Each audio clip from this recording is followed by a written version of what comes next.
Good evening, Marines. Sergeant Jones here, and going ahead and going over the resource sharing assignment.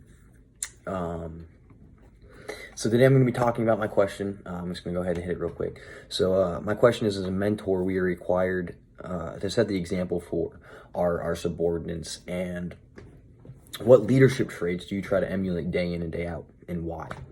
So I started my research simply by going into Google and typing up what are the most superior leadership traits in the United States Marine Corps. Now, obviously, I wasn't expecting too much with this because the Marine Corps has that foundation of the 14 leadership traits and they all build on each other. However, I was determined to find which three could possibly stand above the others. In my research, it went ahead and guided me to the Marine Corps publication 6 TAC 11 Bravo. It was reviewed and sent up in 1998. It's over a couple decades old. And it was reviewed by Lieutenant General J.E. Rhodes. Within this publication, you can find numerous different subjects of information, spanning from discussion techniques to the Marine Corps counseling program and leadership foundations. It was leadership foundations that obviously caught my eye, since that is what I was regarding my question to.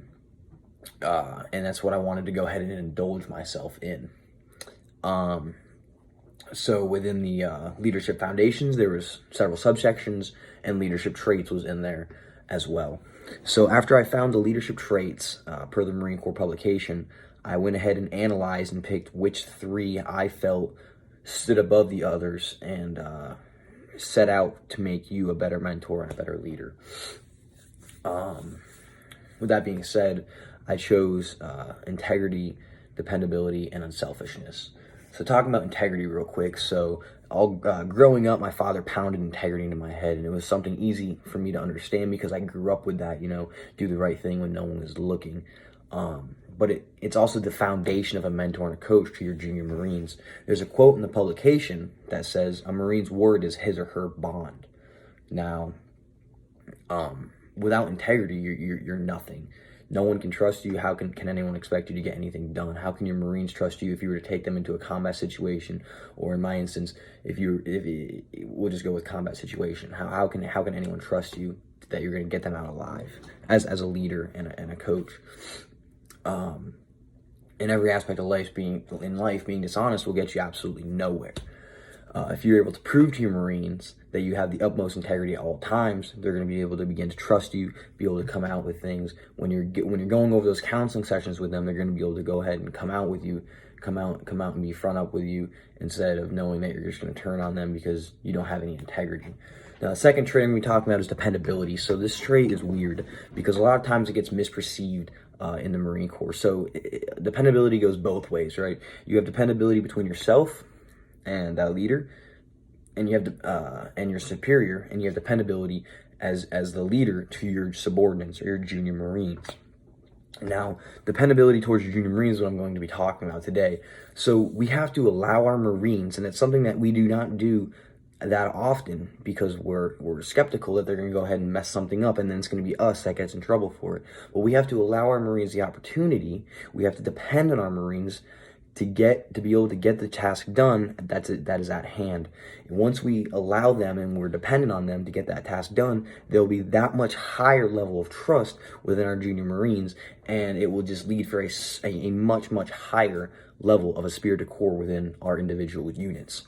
That final trait I'm going to be talking about here from the Marine Corps publications 6 TAC 11 Bravo is going to be unselfishness.